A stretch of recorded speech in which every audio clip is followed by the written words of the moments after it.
सहगल साहब जिम्मेदार हो सकते हैं? ये तुम क्या कह रहे हो? सर, कातिल राजू भैया के साथ था। कातिल वहां से राजू भैया की गाड़ी में बाहर निकला है। इसका क्या मतलब निकाला जाए? जिसने उसके मालिक पर गोलियां चलाई, उसकी गाड़ी में राजू भैया क्यों था? मैं नहीं मानता। तुम्हारे देखने में कहीं कोई भूल हुई है। सर, मुझसे कोई भूल नहीं हुई है। लोग अपना अखबार बेचने के लिए सनसनीखेज खबरें छापते हैं, अफवाहें छापते हैं, झूठ का सहारा लेते हैं, लेकिन मैंने ऐसा कभी नहीं किया। सर, आप मुझे बरसों से जानते हैं। कम से कम आप तो ऐसा मत कहिए कि मेरे देखने में कोई भूल हो गई है। मैंने ये बात पुलिस को इन्फॉर्म कर दी है, वो भी इस मामले की छानबीन करेंगे। तो करने दो पुलिस को छानबीन, लेकिन अब इस मामले में तुम कुछ नहीं लिखोगे। जब तक मेरे दस्तखत ना हो, तुम्हारा लिखा हुआ एक लफ्ज भी नहीं छपेगा। सर, आप मुझसे इस लहजे में बात मत कीजिए। तो किस लहजे में बात करूं तुमसे? किन अल्फाज में समझाऊं तुम्हें? मेरे अखबार में क्या छपेगा क्या नहीं, ये कहने का क्या मुझे कोई हक नहीं? हमेशा तुम अपनी मनमानी करते रहोगे। कोई भी रिश्ता एक तरफा नहीं हो सकता जयदेव। जब मैं तुम्हारी बात मानता हूं तो तुम्हें भी मेरी बात माननी होगी, फिर वो गलत ही क्यों ना हो। सही और गलत का फैसला ना तुम कर सकते हो ना मैं कर सकता हूं। तुम्हारे नजरों में जो बात गलत है, मेरी नजर में वो सही भी हो सकती है। सर, अगर आप इस हद तक बहस कर सकते हैं तो मुझे आपसे कुछ भी नहीं कहना। तो आप चाहते हैं कि आपकी इजाजत के बिना मैं कुछ ना छापूं, ठीक है? अब ऐसे ही होगा।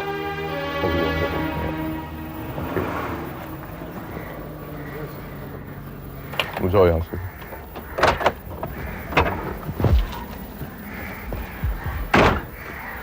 गुड मॉर्निंग जेलर साहब। Good morning. मुझे इंस्पेक्टर सिद्धांत कहते हैं। ओह, बहुत नाम सुना है आपका, मैं परिचित हूं आपसे। नाम तो आपकी जेल का भी काफी है जेलर साहब। सुना है यहां जितना डिसिप्लिन है और कहीं नहीं है। अपनी तरफ से कोशिश करते हैं। शायद आपकी कोशिश में कहीं कोई कमी रह गई है, इसलिए आपकी जेल का एक कैदी बाहर नजर आया था। जिस कैदी को रिहाई मिल चुकी हो, वो तो जेल से बाहर ही नजर आएगा।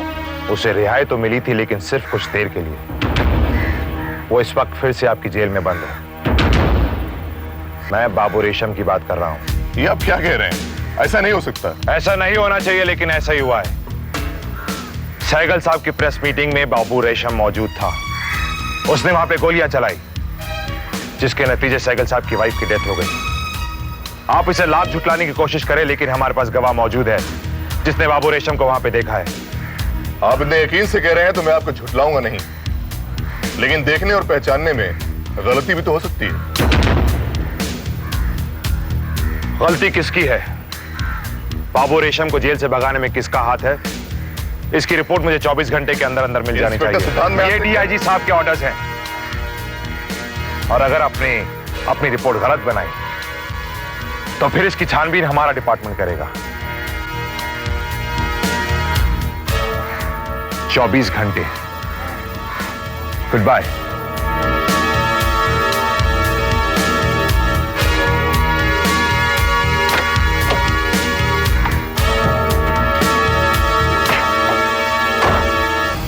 आपने मुझे यहाँ क्यों बुलाया?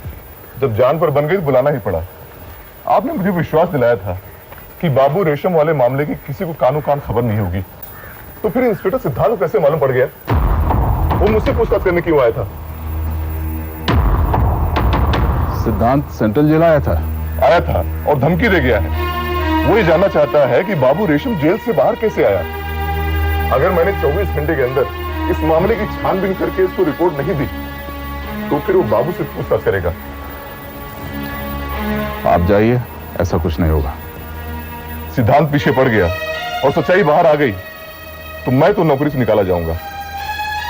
त्यागी साहब, आप तो बहुत इन्फ्लुएंशियल आदमी हैं, लेकिन मेरे आगे पीछे कोई नहीं है सर।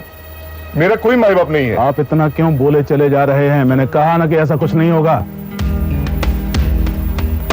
सिद्धांत बाबू रेशम तक पहुंच ही नहीं पाएगा। आप जाइए और अपनी जुबान बंद रखिए। जी कमिश्नर साहब।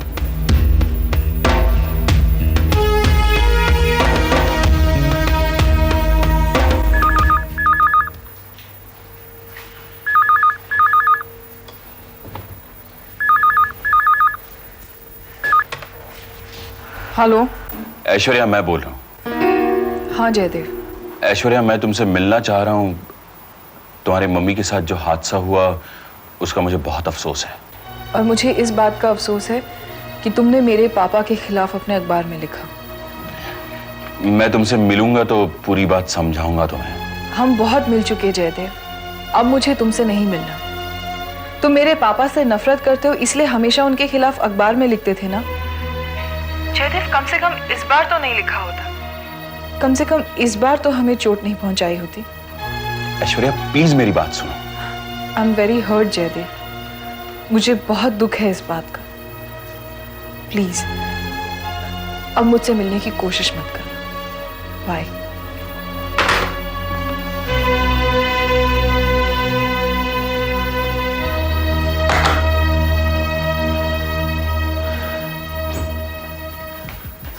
जयदेव, ये रिपोर्ट मैं प्रूफिंग के लिए भेज रही हूँ, जरा देख लेना उसको। तुम्हें जो भी लिखना है, जो भी छापना है, चौहान साहब के पास भेज दो, मुझे मत पूछो। क्या हुआ? ऐसे क्यों बोल रहे हो? तो और मैं क्या कहूं? सच कहने पर अगर इतना बवाल खड़ा हो सकता है जिसका असर मेरी जाती जिंदगी पर भी हो सकता है, तो मुझे नहीं लिखना है ऐसा सच।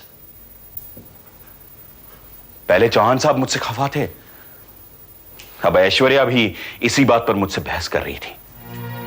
लड़ झगड़ कर फोन पटक दिया उसने। ऐश्वर्या को जानती हो ना तुम? हाँ, मिल चुकी हूँ। इतने साल से हम एक दूसरे को जानते हैं, लेकिन वो आज भी मुझे समझ नहीं पाई। उसे भी मुझ पर विश्वास नहीं। वो भी समझती है मेरा मकसद कुछ और है। सहगल साहब बेकसूर हैं और मैं उन्हें बदनाम करने की कोशिश कर रहा हूं। हर कोई मुझे यह समझाने की कोशिश कर रहा है कि सहगल साहब इस वक्त अपनी बीवी की मौत का गम मना रहे हैं, इसलिए उनके खिलाफ किसी को भी कुछ भी नहीं लिखना चाहिए। जयदेव, सच पूछो तो तुमने जो लिखा था उनके बारे में, वो पढ़कर मुझे भी अच्छा नहीं लगा। कनक, सहगल साहब से मेरी कोई जाती दुश्मनी नहीं है। मैंने जो देखा वही लिखा। सच्चाई को घुमा फिरा कर बयान करने की आदत नहीं है मुझे। मैं जो भी लिखता हूं 2 टुक लिखता हूं। लेकिन मुश्किल यह है कि लोगों को झूठ सुनने की आदत पड़ चुकी है। सच हजम नहीं होता उन्हें। तुमने जो लिखा है उसे तुम सच समझते हो। पुलिस को इन्फॉर्म करके तुमने अपना फर्ज निभाया, लेकिन सहगल साहब को बदनाम नहीं करना चाहिए था। उन्हें या उनके घर वालों को ये बात बुरी लगी हो या दुख पहुंचा हो तो ये तो स्वाभाविक है ना। वो अपने मकसद में कामयाब नहीं हुए, इसका यकीनन दुख होगा उन्हें। क्या मतलब? कनक, हो सकता है लोगों की हमदर्दी हासिल करने के लिए उन्होंने अपने आप पर गोलियां चलवाई। अपनी हिफाजत के लिए वो बुलेट प्रूफ जैकेट भी पहने हुए थे। उनका मकसद यही होगा कि इसका इल्जाम ऑपोजिशन पार्टी पर लगाएं और जनता से वोट हासिल करें। लेकिन पासा उल्टा पड़ गया। बदकिस्मती से उनकी बीवी सामने आ गई और गोलियों ने उसे छलनी कर दिया। नहीं जयदेव, ये सच नहीं है। वो आदमी इस हद तक नहीं गिर सकता। तुम कहते हो कि तुम्हारी उनसे कोई जाती दुश्मनी नहीं है, पर तुम हमेशा से उनके खिलाफ रहे हो। इस वक्त तो हर कोई मेरे खिलाफ है, जिसमें अब तुम भी शामिल हो चुकी हो। हर कोई यह साबित करना चाहता है कि वो सही है और मैं गलत हूं। जयदेव, तुम मेरी बातों का गलत मतलब निकाल रहे हो। सही मतलब क्या है ये मैं जानना भी नहीं चाहता। न तुम मुझे कन्विंस कर सकती हो, न मैं तुम्हें। इसलिए इस बहस को यही खत्म कर देना अच्छा है। और कुछ कहना चाहती हो तुम? नहीं, कुछ नहीं।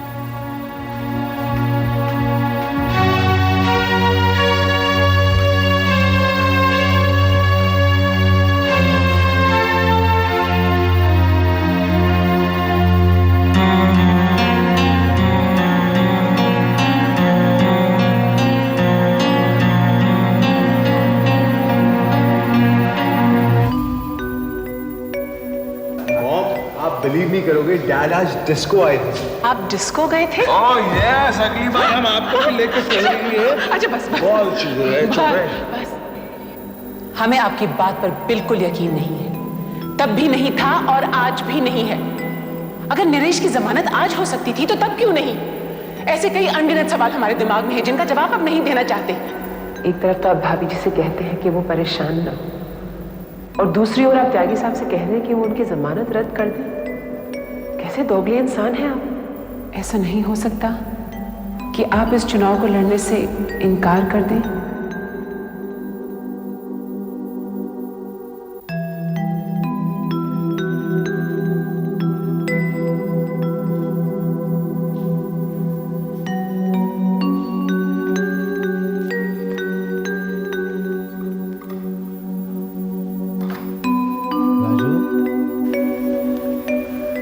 कहाँ रहते हो भैया? कभी हमरे पास आकर बैठा करो। हम तो नजर मिलाकर आपसे बात करने के लायक भी नहीं रहे भाई जी। हमको उस वक्त आपके पास होना चाहिए था। गोलियों से हमारा सीना छलनी हो जाता, पर हम भाभी जी पर आंच नहीं आने देते भाई जी। हम कसूरवार हैं भाई जी, हम कसूरवार हैं। अरे नहीं भाई, तुम्हारा कोई कसूर नहीं है, कोई कसूर नहीं है तुम्हारा। ऐसे क्यों कहते हो? ये तो भाई हमें ही अपने गुनाहों की सजा मिल रही है। साहब, त्यागी साहब और चौहान साहब आपसे मिलने आए। बुलाओ। ठीक साहब। चलो लेकर आइए। आइए चौहान साहब, क्या पीजिएगा? कुछ नहीं, अभी कुछ नहीं। भाई हम खुद ही आपके पास आने वाले थे, अच्छा हुआ आप यहाँ आ गए। आइए बैठिए। कोई खास बात है सैयद साहब? आप बैठिए ना त्यागी जी, बैठिए तो।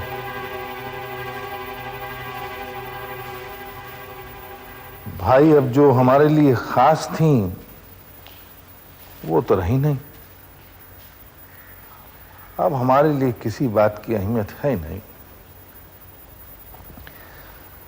चौहान साहब, हमने तय किया है कि हम इलेक्शन नहीं लड़ेंगे। ये आप क्या कह रहे हैं? हाँ चौहान साहब, जिस सियासत ने हमसे राजेश्वरी को छीन लिया है, हम उस सियासत में नहीं रहेंगे। अपना फैसला बदल दीजिए साइकिल साहब। मैं खुद आपको यही कहने यहां आया हूं कि मैं इस चुनाव से अपना नाम वापस ले रहा हूं। मुझे आपके खिलाफ चुनाव नहीं लड़ना है। कैसी बातें करते हैं चौहान साहब? आप हमारे खिलाफ थोड़ी लड़ रहे थे भाई, आप तो हमेशा हमारे साथ रहे हैं और हमेशा रहेंगे, हमको मालूम है। लेकिन हम इलेक्शन कमिश्नर को भी अपना फैसला बता चुके हैं। मतलब आप हमेशा के लिए सियासत से अलग हो जाएंगे? अब आगे क्या होता है त्यागी जी, किसको मालूम। लेकिन हमने जो फैसला कर लिया सो कर लिया। चौहान साहब, आपसे गुजारिश है, भाई हमारे बारे में अपनी अखबार में आप अच्छा बुरा कुछ न छापें, बहुत तकलीफ होती है। आई एम सॉरी साइकिल साहब, लेकिन दोबारा ऐसी गलती नहीं होगी। मैंने जयदेव को बहुत सख्ती से मना कर दिया है, लेकिन उसका कहना है कि आपकी प्रेस मीटिंग में उसने कातिल को देखा है। और क्या क्या देखा? और बस, और तो कुछ भी नहीं। उसके बाद जाके उसने पुलिस को इन्फॉर्म कर दिया। That's all. लेकिन आप फिक्र ना करें, अब वो आपके खिलाफ कुछ भी नहीं छापेगा। तो मैं चलूं? इजाजत? चौहान साहब, आप यहां आए इसका बहुत बहुत शुक्रिया। आते रहिएगा प्लीज। जरूर। अच्छा ताकि साहब। अच्छा,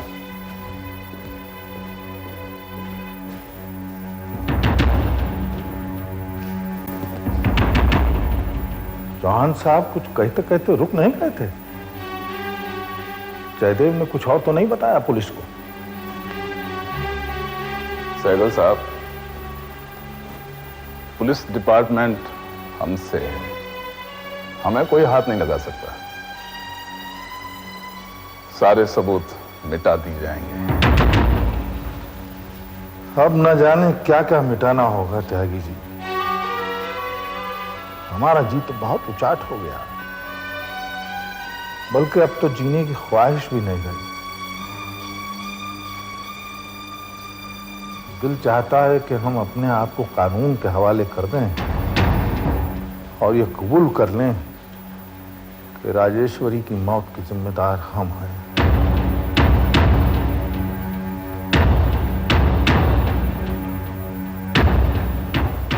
अगर आपकी यही इच्छा है तो कर लीजिए, मगर ये मत भूलिए कि आप अकेले नहीं हैं, और लोग भी शामिल थे आपके साथ। सजा सिर्फ आपको नहीं, हम सबको मिलेगी। चलता हूं मैं।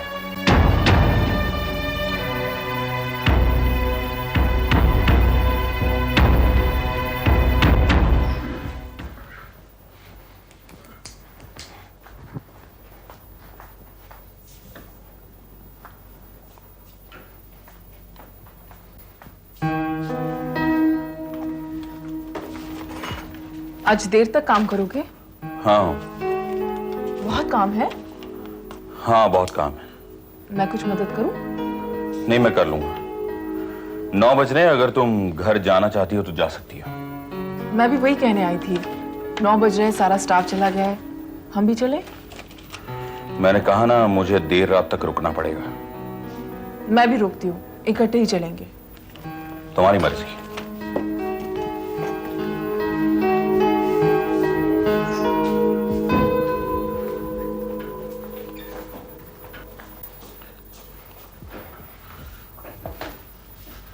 नाराज हो मुझसे?